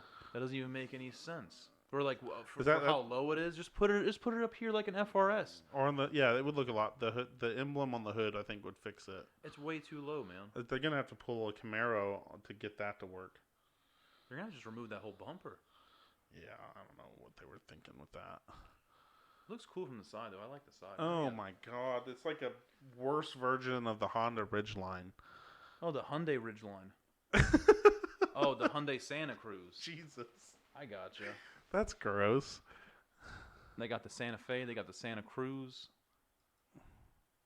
They're going Jaguar. places. Okay, that's pretty slick. There you go. 34-inch rims on it. Looks awesome. The XJ will be fully electric. Okay. Probably less things to break. That's a good idea. That's a nice GM. Look at that. That's I a like Jeep. that. It's not a GM. Oh, they're redoing the Cherokee. A Wagoneer. That's more expensive than I can afford. It looks like a Hummer. Looks like a Hummer with a back. It looks like a worse version of the Navigator almost. It looks like a worse version of the Hummer that they just came out with, or like a more composed version. I probably spelled that wrong. Yeah, see, like that's a worse version of the Navigator. Like the Navigator looks pretty slick. It's not even what it looks like. That? What? Show me the thing we were looking at before again. So, Where but is like it? All right, now pull the up a picture sides- of a Hummer. the, Not. but like the front end, like the sides. I mean, I guess there's only so much you can do with an SUV, but I don't think that looks good. That's a Hummer. Yeah, the grill looks almost identical to the Hummer. I don't know how many So then clicks again, I think back that Cherokee's is. been doing that for. Look, yeah. No. Where's the Hummer? You, Did you I pass passed it, it? man. See, it looks so good. You didn't even see it. Oh yeah, that is pretty close. Yeah, the Hummer just needs a top. Some more panels. Oh, wait, am I going too far now? What the heck? Okay, yeah, there we go. go. Land Rover Defender 80. So this is like to compete with the Baby Bronco and the Jeep Renegade, I guess. I saw a new Land Rover the other day, or Range Rover. I don't know which one it was, man. That thing looked crazy. I was like, man, I don't have enough money to even know what kind of car that is. It That was a thing Range makes Rover. 416 horsepower. That's pretty slick, and it's even got like the bucket seats in the back. That's pretty. It looks like pretty it's slick. flowing. Yeah, that's yeah. Look, from like all the sides, it That looks like the thing is that flowing. looks really good, honestly. I like that color.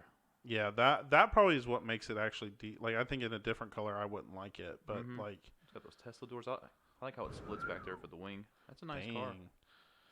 dang. Yeah, Oh my gosh, look at that dash. with all the rose gold on the steering wheel and everything. That's like color matched. That's pretty slick. Oh, And that's the rear seats. It's got light up doors. Yeah, that's a nice Lexus, the LF1. I don't hate that. I really don't hate that. I think that's the first SUV in the list that I like. And then this, there it is. this our good buddy Mark, I think, is looking at. Mark, please buy this car, just so that we can like see it and enjoy it in our company. And then you can just return it, I guess. Yeah, I mean after you bring it Just out, bring it do back. whatever you want to do. But that's a pretty slick looking car. I like. In all honesty, I've never been that big of a fan of the Maseratis, and I mean maybe it's just because I don't know too many of them. Like the one that Mark has is pretty cool, and it's got a V8 in it, and I think it has less of the typical Maserati reliability issues. But like that car, like it's actually something that I think warrants like supercar money, and I mean obviously I think it's going to cost supercar money, but 620 horsepower, Maybe like. not. It might. I don't know if it'll fall because of what kind of car it is. But like Maseratis go for pretty cheap after a couple years. Like I just saw a really nice one for like 30 grand. Bang. And that car does not cost 30 grand brand new. That thing is super expensive. Yeah. And you still get like a sedan with a Ferrari motor. And that's the coolest part, I think. Right? No? Yeah, I mean it's. Is that not the appeal to it? You get a Ferrari motor? Well, it's like a dumbed down version. Yeah, but it still says Ferrari on it, doesn't it? I cannot answer that question. I don't. It's just I haven't. I don't know enough about Maseratis. Honestly, it's just I know they have like a reputation for being not so reliable. I'm just gonna skip right over the Mazda 6. AMG SL class. What is this? I'm not even gonna look at the Mazda 6. I'm not even. Do you want to look at it? No, dude. Are you serious? Get out of here. What is this? I did. I thought I was doing the right thing. Like, What does it do? Does it have anything? What does it just? What's worth waiting on here? I don't even. A full luxury model? Is that what it is? I guess. Nah. Maybe we can look at the TRD Camry next. I mean, it might be rear-wheel drive. That might be it. The Yaris is on this list. The GR or whatever. Mm-hmm. That actually looks like a pretty slick car. Yeah, it's completely covered up. We can't see. It just looks like a regular SL. But it's a. I mean, yeah. I mean, it's a coupe. I don't know how much. Oh, it's power. a real coupe. Yeah. Yeah. I mean, it looks pretty good. I mean, just the lines of it seem pretty decent. Most of the SLKs are like hardtop convertibles. Yeah, I think that's what it is. Because like they've got the so it's not a. You can see the camouflage up top. Yeah. I wouldn't be different. surprised if they got a hardtop that's like a spider. Yeah. Alan was messaging us about this car in the chat. Yeah, it's a pretty sick little car. I mean, he says he's eyeing one. They're still going to put a manual in this car, which I respect that a lot from Nissan. But I think like with a car like this, it's definitely a driver's car. And 3-liter V6, 400 horsepower. I mean, the front end I didn't like initially, but like I definitely have fallen. I definitely feel better about it now than. Yeah.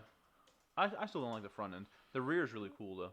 But like I think they're doing like some like winged versions. Like look at that. Like I mean Yeah, obviously but that's like a Nismo render version. but that's a render of a Nismo version. But like it's still got the boxy front, like the grill. But I think it looks really good when it's all together. Like I don't think on its own. Yeah, and I mean all they're doing right there is blacking out the middle completely. Yeah. Especially the yellow that goes under the grill right there. Yeah. And then just adding a splitter to it, and then it makes the car look good. But like that. Yeah, but that's a. But Nismo I package. think that's a bad Nismo. render because that's just somebody slapping the Yeah, GTR bumper on the bottom of that. That's not real. but it's not very far off from what it would probably. You know be. what would have been really cool if they did with this car is did the front mirror like the old Datsuns. Oh yeah, I think they kind of tried, but I mean, it's not enough. it's definitely a good homage to that car. Like, I think it definitely I think it does like the generationally it does what it should. I think it looks really good. Oh, there you go, bud. Not 718 GT4, Oh, the GT. 4-liter, 414 horsepower. That's gonna be stupid. Oh no, wait, they're figuring an output of 500 horsepower.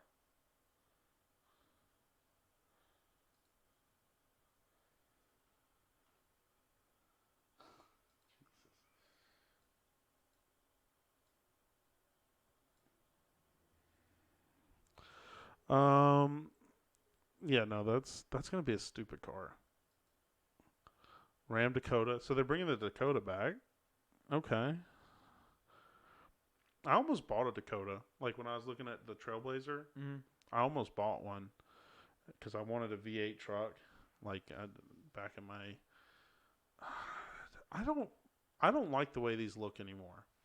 You didn't like Is how it that- looked before. No, I don't. I don't hate how like the BRZ and stuff looked. I really didn't. I just didn't think they had enough power for what I wanted. Like I didn't think I don't think they met the threshold for the excitement for me, because like the 4-cylinder they have in them is pretty anemic, like pretty anemic. Yeah, but I think mean, that's not the point of this car. This point of this car is to take it to the mountains and get it in the power band. Right, but like even still, I don't think it excites me. Like even if it's got 200 horsepower, as much as it weighs, like it's not a lot. Oh, man, I've seen people do some really, really crazy stuff with these cars, especially like going full tilt with them, and just not even like modifying them, just getting in them and just getting it through the crazy mountain turns. These cars do great. I can't drive that good. I need a lot stickier tires. Well, and I mean, like Alan drove his BRZ at Road Atlanta, and he said he did pretty good on it, but it only topped out at like a. He'll tell me if I'm wrong, but I think it was like 120, 130 miles an hour. Yeah, but it wasn't tuned or anything. Like, but still, And- but that's what I'm saying. And Like, he says he regrets selling it after meeting us. yeah, no, that's true. You're not wrong. I- But like we- it's just one of those. It's kind of like the 350Z. Like, it's one that doesn't really excite me. I know, but we don't know, and we keep doing the same thing. You're doing it at a slower rate than I am, but I'm What? just shedding weight from my cars. I went from I went from 30. Well, I mean, I guess we kind of proportionately did the same thing. yeah. Because like you went from the 4,500 pound Charger to a 3,500 ish pound. Yeah.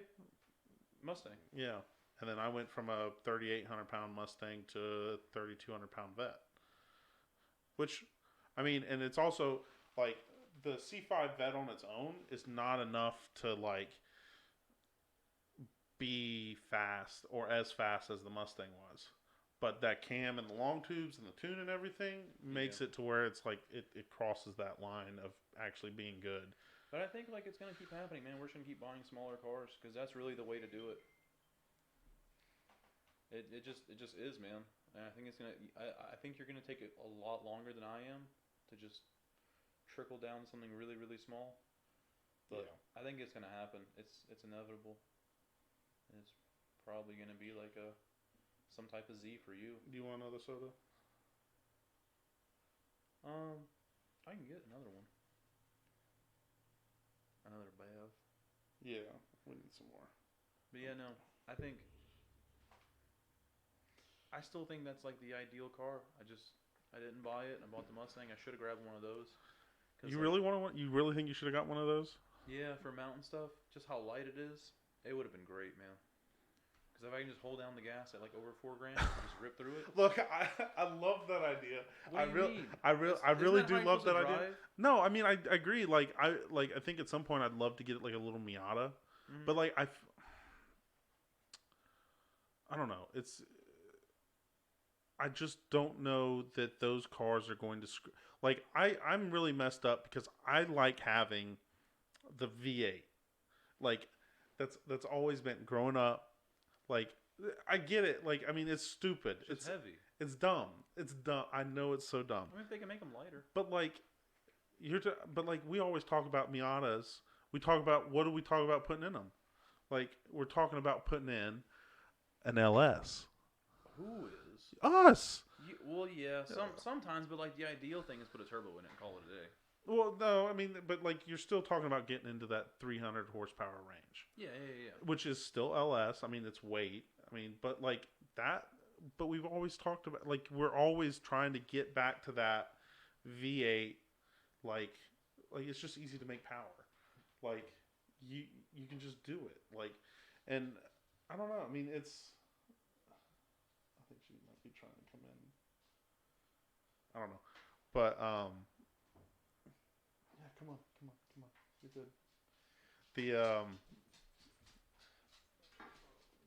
The Mustang, like we're always kind of like trying to go for like something that it's got that horsepower, like or easy horsepower, and like these cars, you have to put a silly amount of money in them to get to that threshold. Yeah, but that's That excites us. I mean, but that's all cars. Like at the end of the day, you have to think of it. I know it's hard to think of it that way, like or this way, but it's we're just all riding around in chariots. Because some of our chariots happen to have more horses than others, and like what we're learning is that the light ones are really key.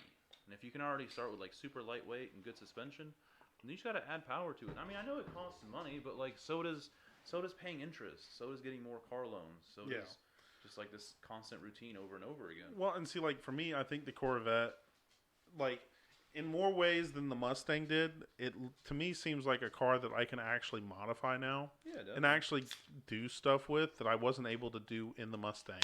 Because like I can be done paying this car off probably in 3 years, and I can still do mods while I'm paying this car off. Yeah, you just bought an exhaust. Yeah, I mean the exhaust I got a crazy good deal on, and I mean like the shocks are going to be cheap. Mm-hmm. Brakes are going to be relatively cheap. I'm not going to go Willwoods because that's just stupid expensive. Yeah, but I can slap some C6 Z06 brakes on the thing, and it's going to stop like better than the Mustang probably because it's going to be just about as good brakes and lighter. Like And a better weight ratio too. Yeah, and I mean, so like just getting into this car, like I'm gonna be able to do stuff that I haven't been able to do before, and that's very exciting to me. But here's the thing. And I still imagine if you could shed 1,000 pounds from that. But I'm not having to sacrifice anything by getting. I'm not sacrificing the V8. I'm not sacrificing getting a manual. I'm not sacrificing like those two things are like. When I went and looked at, like, I genuinely entertained the idea of getting, like, a 370 or a 350. And, like, I've seen some that are pretty cool. Yeah, but it's a lot of money. It's a lot of money, and then, like, I don't know that car is going to scratch the itch. I don't want to get Probably would. I mean, it probably would, but I know for a fact that when I get in the Corvette and I start it and it starts chopping a little bit, I know I'm in a V8. And I know that when it's dumb. It's like I get it. It's cool sound. Like I just had a whole spiel about how like my car sounds like it's got disabilities or whatever. Like it's not cool. It's not cool. It doesn't sound cool. It's not choppy. It's whiny. It's drony. It does like this weird thing. Every time I drive it, I just hear rice in my head. Yeah. Well, and see, like, and I'm not like it's just like. I feel like the Corvette was the best move to where I didn't really compromise on anything. It's a light car, 3,000 pounds is like keep shedding weight off that thing like we're throwing freaking. No, I mean eventually I will. Like I think it can get to that point. Like, I mean I can get another car that's more like if we're gonna go on a drive up to the mountains, like a casual drive, I want to have a car that's decent for that. But then I want to have a car that I can go do silly, stupid stuff, autocross, track. And the Corvette, I think, for the time being, can do all of that. And then if I get to the point where I need to start doing silly weight reduction, then I can do that in the Corvette. And you can do some really cool stuff once you do get into that game. Or I can just add boost and still get to those same power levels. Like Lamborghinis cost like... or their weight is into the 3,000s or right around 3,000 pounds.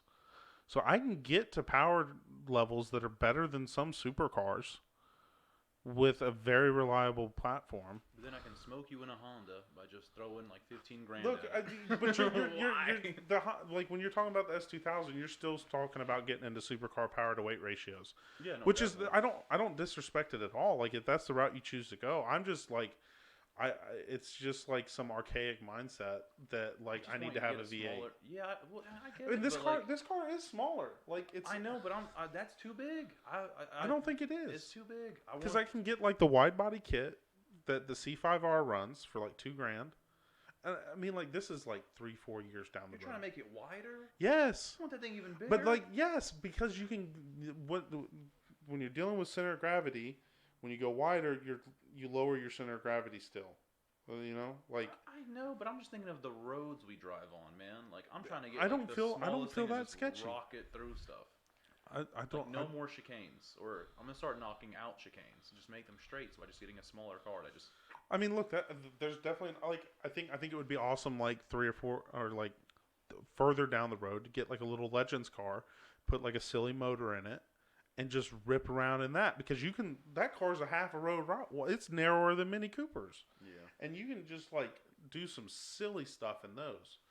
And just... I mean, they're race cars. They've got a cage. They're safe. They've got a racing seat. Like, they're as raw of a vehicle as you could ever want. And, like, that is exciting to me. Like, I would be down for that. But, like, for right now, for something that I can just drive around on road trips and on longer trips and still be happy. Yeah. Like, it's, I mean, you're always making these calculations when you're picking a car to go drive like we do. Because you're not, like, if we lived 30 minutes from the Dragon, a Miata is the move, or a BRZ is the move, or a Z is the move, right? But when you're talking about going on a 4-hour drive, you don't want to be in a Miata for 4 hours on the highway. I can't. I mean, I had like Miata's out for me. No, but that's what I'm saying. But like, if we live 30 minutes from the Dragon, Nope, out. I think it's still out. I mean, 30 minutes is fine. I saw you drive a Miata, and I that put me off of driving Miatas. I was like, that's too much, dude. That's not a thing. The older Miatas are better on legroom. The new ones are terrible. It's all the safety stuff. Yeah. Well, and see, like, you can gut a Miata, and then you get even more legroom. You take out the dash and just leave the instrument cluster, and We gotta stop doing it. We're gonna finish this list. We really gotta stop destroying cars we owe money to banks on, and stop modifying cars that we owe my bad. We owe money on. I thought about the other day. It's like, does the bank even really? They don't care, right? no. Yeah, they're fine. No, They they just don't slap a turbo on it. No, generally speaking, I would say so long as the bank is getting their check. Yeah, they don't. Now they all they're gonna do is if you go bad on your loan, they're gonna repo the car and they're gonna send it to auction, and the money Somebody's gonna have a good day. and the money they get from auction is going to be used to pay down your debt, and then the difference is still left for you to pay. And that's it. They get out, and then you still owe them money. Oh, so we're fine. Yeah, I mean it's dumb for us to be putting silly amounts of money, but like me, I'm on an unsecured loan, so technically I don't know how it all works, but still I have to pay. You know, like it doesn't matter. But that's okay. Let's switch back to the scrolling through here. The 86 threw us through a loop there. Okay, see this car. I don't know that this one in particular excites me. So I think they're looking to compete with the Veloster N here because that's 257 horsepower. If they're not going after the Veloster N, I don't know what they're going after. Yeah, that's probably a pretty crazy car. No, it's probably pretty good. It's sad how Toyota makes a hatchback that's faster than the BRZ. Oh, okay. This is cool. Oh yeah, the MR2 is coming back. I mean that would be cool to get. I have no but it's misgivings money, about that car. They were big money when they came out before. It's probably gonna be like a $40,000-$50,000 car.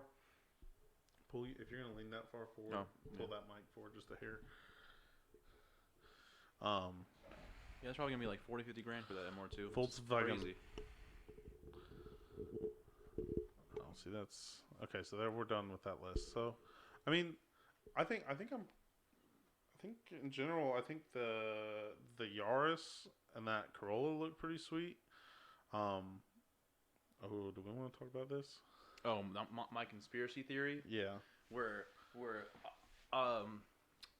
Audi, Volkswagen, Porsche, and Lamborghini Group are on one end going all electric, and on the other end giving high hopes of alternative fuels just so they can sell their crap stock of gas vehicles for as long as they can to just dump stock and then turn everything into electric anyways as well. Well, I mean, what? And here's the thing that I follow up with that. You got a Panamera, and you got a Taycan, right? Yeah, they're the same car. Taycan. No, they're not the same car. I mean, they're They're basically the same they're car. basically Nobody's gonna the know same in car. 5 years. But like, they're about to come out with a Panamera hybrid. So what the you're saying heck are here? they gonna do with the Taycan? No. So let's break down the Taycan. articles here. So Taycan. you're Teacup. Toucan. Porsche, they're working on synthetic cars or synthetic fuels to make ICE cars. I guess what is ICE? I don't know, but basically, I guess so. This is where you're saying that the Porsches they're gonna do these. I saw this article. Mm-hmm. Hydrogen-based fuel will be ready for testing, but hydrogen's good. Like if we figure out a way to do hydrogen, You know how expensive hydrogen is? well, but like it's how expensive would gasoline be if nobody did it?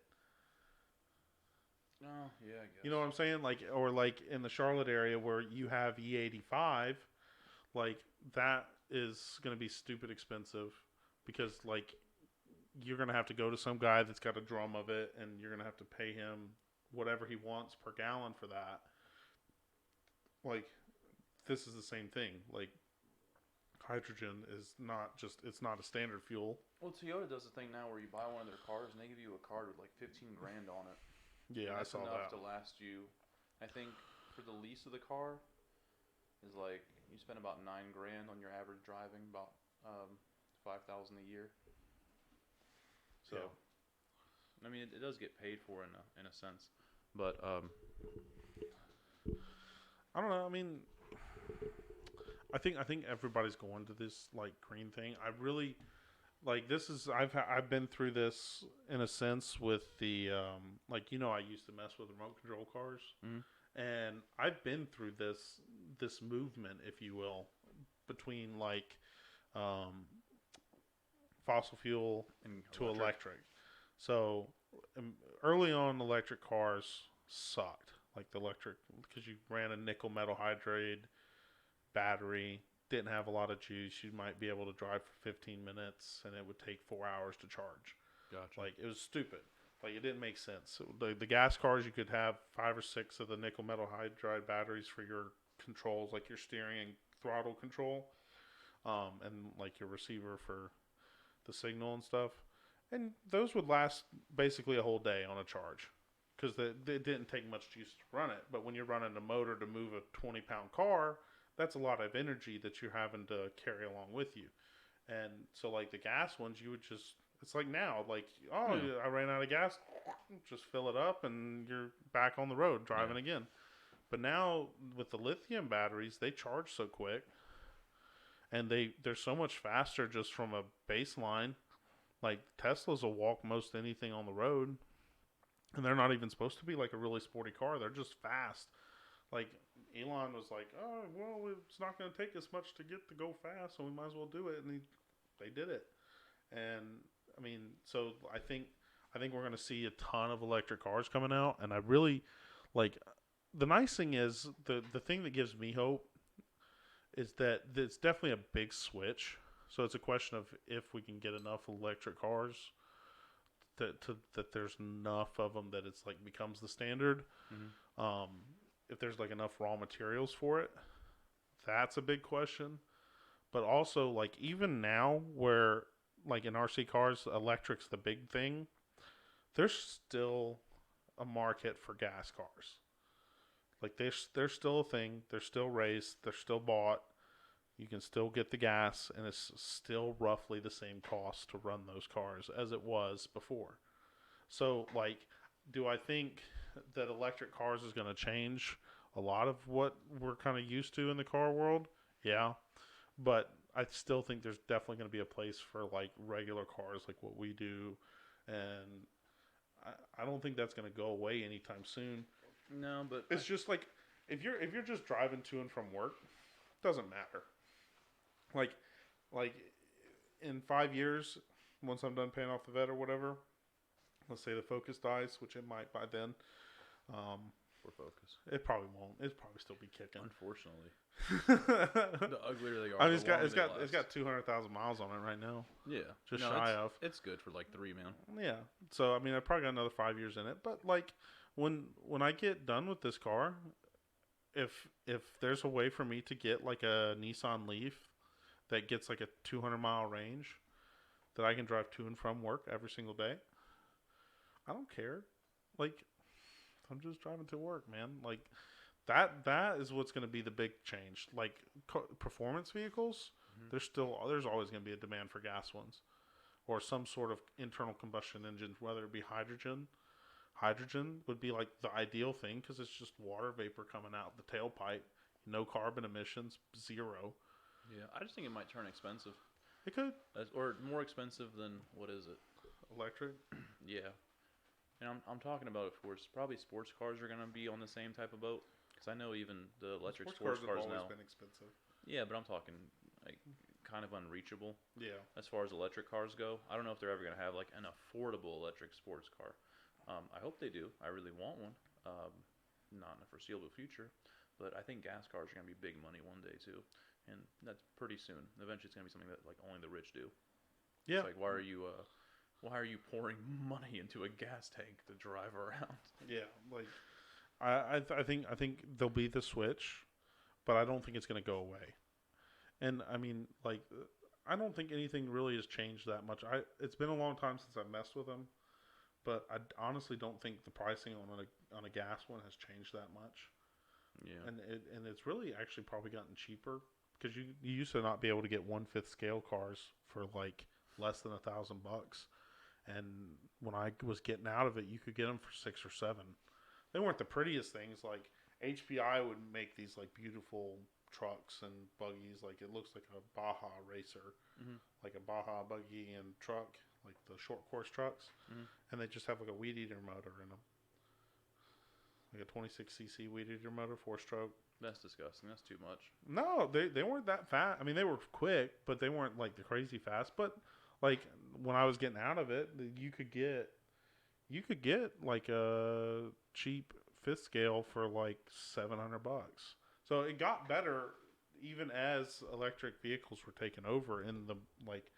In that part of the in that hobby. So I think we're always going to see gas cars, and I think it'll be. I mean, yeah, I just think it's going to turn into like the same thing that we see now. Like you start seeing like anything below the 80s, and you're like in good shape, and you're like, wow, look at that. Or just kind of taken back by. You definitely don't see it every day as a daily driver. I don't think you're wrong. I don't think you're wrong on that front. But like I think in the sports car community, I think there's always going to be a need for gas. Just because of its ease, like you can't.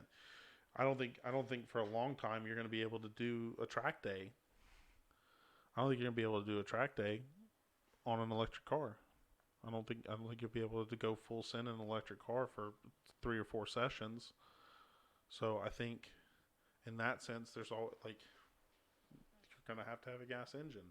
Or 2 Tesla Roadsters, and you're I mean, if you're stupid rich, but like, yeah, that's the whole thing I was talking about too. Is like, yeah. I really hope that if I'm alive to see affordable sports cars that are electric, because that's really what I want. I want just all-wheel drive, and like 1,000 horsepower or whatever. No, I mean like even 400 Newtons. horsepower. 400 horsepower would still be a ton of horsepower, especially if they can keep the weight reasonable. I don't know. I think that's. Well, we've gone for just shy of 2 hours now. Oh, we gotta kill the podcast. And we're gonna end it here. All right, so I'm gonna have this posted on YouTube here before long, and we're gonna try to do this once a week, I think, and that's kind of the goal. I think next week we're gonna try to have Israel. He's got the our guest star.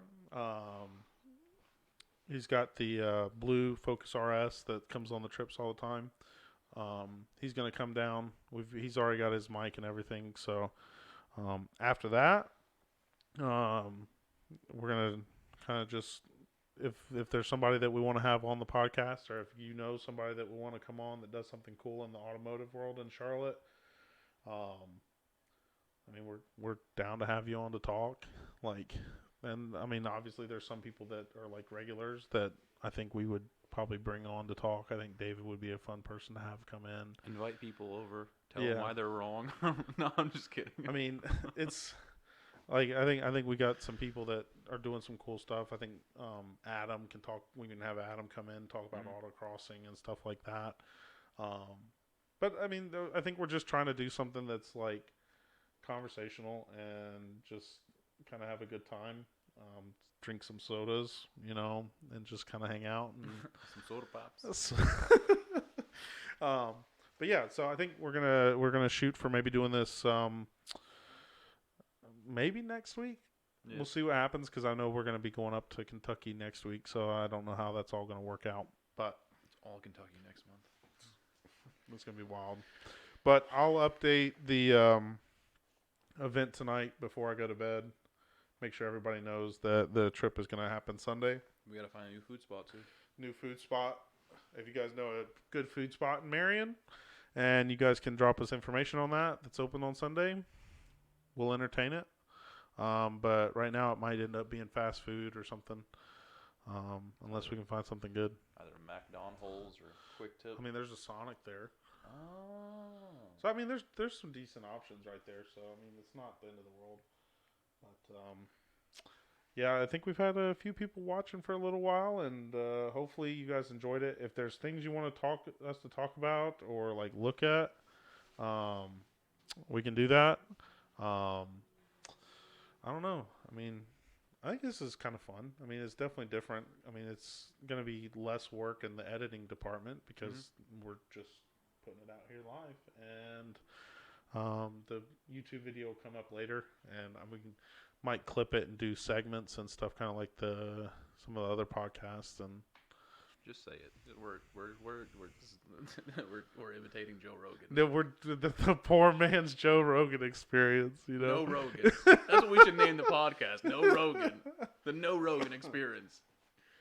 It's all right. It's kind of like a Joe Rogan experience, but no Joe Rogan. Yeah, lot less cool studio, but Less fun. I mean, I don't know. We'll see what happens, and yeah, just let us know what you think, and we'll go from there.